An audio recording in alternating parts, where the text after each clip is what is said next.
2ാം ക്ലാസ്സിൽ പഠിക്കും.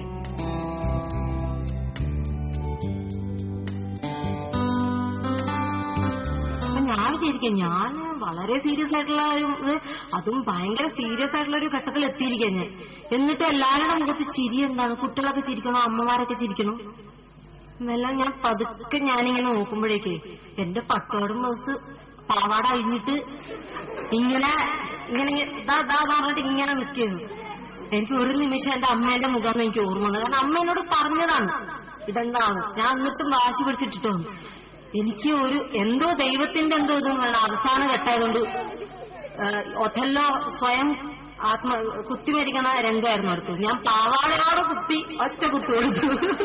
എന്റെ ടീച്ചർമാർക്കൊക്കെ ഇപ്പോഴും സങ്കടമായിരിക്കും. കാരണം അവർക്കറിയാം ഞാൻ എങ്ങനെ പഠിക്കുന്ന കുട്ടിയായിരുന്നു എന്നുള്ളത്.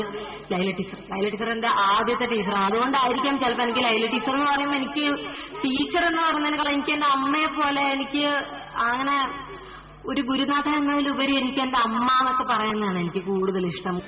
നീലേശ്വരാണോ ലോകത്തിലെ ഏറ്റവും എനിക്ക് ഏറ്റവും ഇഷ്ടം നീലേശ്വരം കഴിഞ്ഞിട്ടേ ഉള്ളൂ എനിക്കെല്ലാം.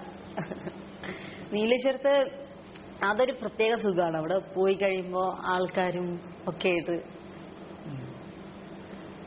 എനിക്ക് ഇത് കാണുമ്പോൾ തന്നെ എനിക്ക് ഭയങ്കര നൊസ്റ്റാൾജിക് ഫീല് വരിക. പ്രസിഡന്റിന് എന്റെ രീതികൾ അറിയത്തില്ലായോ? ഞാൻ സ്ത്രീകളുമായിട്ട് ഇടപാട് നടത്താറില്ലല്ലോ. അയ്യോ പിള്ളേ, ഇത് കാശ് കടം വാങ്ങിക്കാൻ വന്ന ആളൊന്നുമല്ല. നമ്മുടെ തെക്കേ താഴത്തെ കെട്ടിടത്തിൽ തുടങ്ങാൻ പോകുന്ന ബാങ്കിന്റെ മാനേജറെ മാഡം. അയ്യോ ഞാൻ അറിഞ്ഞില്ല കേട്ടോ. ഗ്രാൻഡ് ബാങ്ക് അല്ലയോ? അതെ. ഹോങ്കോങ് ആസ്ഥാനം, ഇന്ത്യയിലെ ഗ്രാമങ്ങളാ ഉന്നം അല്ലയോ? നിങ്ങളുടെ ഈ ബാങ്കിനെ പറ്റി കഴിഞ്ഞ ആഴ്ച CNBC ചാനലിൽ ഒരു റിപ്പോർട്ട് കണ്ടു. അപ്പൊ എന്റെ എന്ത് സഹായമാ പ്രതീക്ഷിക്കുന്നത്? ഞങ്ങളുടെ ബ്രാഞ്ച് സാർ ഉദ്ഘാടനം ചെയ്യണമെന്ന് റിക്വസ്റ്റ് ചെയ്യാനാ ഞാൻ വന്നേ. കുബേരനെ കൊണ്ട് വേണ്ടായോ ഖജനാവ് തോൽപ്പിക്കാൻ? സാർ ഈ പണമിടപാട് രംഗത്ത് നല്ല എക്സ്പീരിയൻസ് ഉള്ള ആളാണ്. മോഹൻലാലിന്റെ നായികയാകാനായിരുന്നു എന്ന് ഞാൻ ഊഹിക്കുന്നു. എനിക്ക് മോഹൻലാലിന്റെ അങ്ങനെയൊന്നുമില്ല. എനിക്ക് എല്ലാവരുടെയും കൂടെ നായികയായിട്ട് അഭിനയിക്കുക എന്നുള്ളത് ആഗ്രഹം തന്നെയായിരുന്നു. പലരുടെ കൂടെ ഞാൻ ആഗ്രഹിച്ചിട്ടുണ്ട് അഭിനയിക്കാൻ വേണ്ടിയിട്ട്. ചെറുപ്പത്തിലൊക്കെ സിനിമ കാണുമ്പോൾ മോഹൻലാലിനെ ആയിരുന്നില്ലേ? മോഹൻലാൽ ഫാൻസ് അസോസിയേഷൻ ആയിരുന്നില്ലേ? ഞാൻ ചെറുപ്പത്തിൽ മോഹൻലാലിനെ കല്യാണം കഴിക്കാമെന്ന് ജീവിതത്തിൽ പ്രതിജ്ഞ എടുത്ത ഒരാളായിരുന്നു. എന്റെ 2-3 വയസ്സ് പ്രായമുള്ളപ്പോ. അന്ന് മോഹൻലാൽ കല്യാണം കഴിച്ചിരുന്നില്ലേ? കുട്ടിയൊക്കെ ഉണ്ട്. പിന്നെ അതൊരു നമുക്കതൊരു കാര്യമല്ലല്ലോ അന്നൊന്നും. മോഹൻലാലിനോട് പറഞ്ഞോ? ലാലേട്ടൻ അറിഞ്ഞു അത്. അന്ന് മോഹൻലാൽ എന്ന് പോലും പറയാൻ പറ്റില്ല.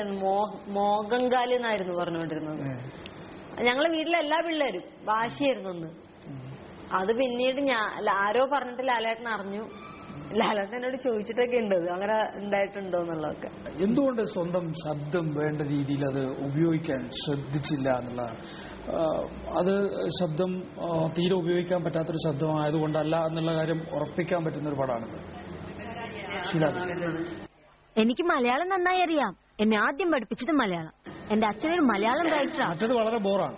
പട്ടണത്തിൽ ഭൂതത്തില് വേറൊരാള് ഡബ് ചെയ്ത് അത് സ്ഥിരം ഡബ് ചെയ്യാത്ത ആളാണെന്ന് തോന്നുന്നല്ലേ പട്ടണത്തിൽ?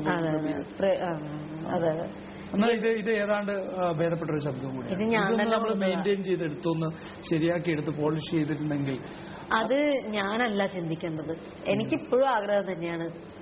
എനിക്ക് എന്റെ ക്യാരക്ടറിന് അതൊരു കലാകാരിയെ സംബന്ധിച്ചിടത്തോളം അതിൽ പരം വലിയൊരു ആഗ്രഹമില്ല. പൂർണ്ണമായിട്ടും നമ്മുടെ തന്നെ അല്ലേ ആ വിജയം.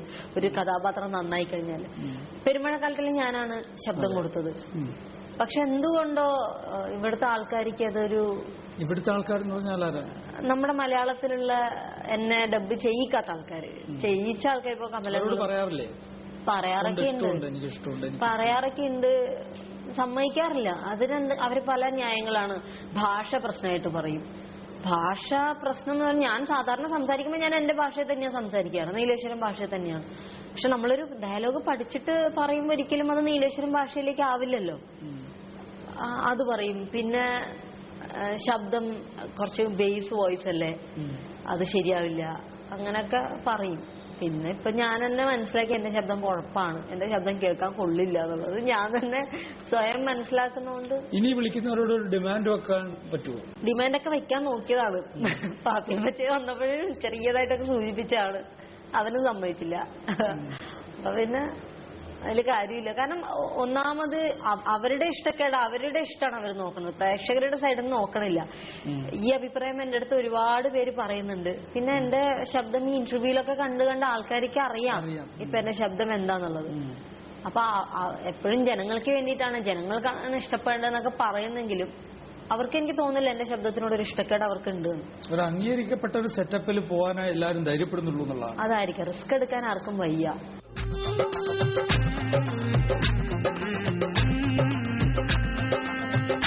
കൽവിലുള്ളൊരു പെണ്ണാണ്, മുഞ്ചുള്ള മുഖമുള്ള സുഹറ. കിനാവിലുള്ളൊരു പെണ്ണാണ്, കരിമഷി കണ്ണുള്ള സുഹറ. തരുവളയിട്ട കയ്യാലൊപ്പന പാടുവാൻ നാണമുള്ളൊരു പെണ്ണ്. എന്റെ വാർത്ത ഇതെങ്ങനെ ധൈര്യം വന്നു? അതുണ്ടായി പോയൊരു സംഭവമാണ്. എന്തൊരു എഴുതാറുണ്ടോ?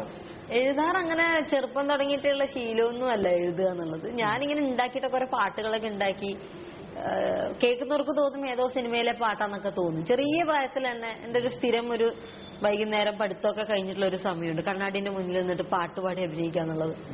ആ സമയത്ത് ഇങ്ങനെ 2-ലോ 3-ലോ എന്തോ പഠിക്കുമ്പോൾ ഞാന് ഇങ്ങനെ പാടിയിട്ട് അമ്മ എഴുതി വെച്ചിട്ടുണ്ടായിരുന്നു. ഞാൻ അറിയാത്ത ബന്ധങ്ങൾ, ഞാൻ അതിലഴിയാത്തന്നൊക്കെ പറഞ്ഞിട്ട് എന്തൊക്കെയോ ഒരിക്കലും ആ പ്രായത്തിലുള്ള ഒരു കുട്ടിയുടെ വായിൽ വരാത്ത വാക്കുകളൊക്കെ അത് അമ്മ എഴുതി വെച്ചിട്ടുണ്ടായിരുന്നു. അതൊക്കെ ഉണ്ട്, ആ ഡയറിയൊക്കെ ഉണ്ട് ഇപ്പോഴും.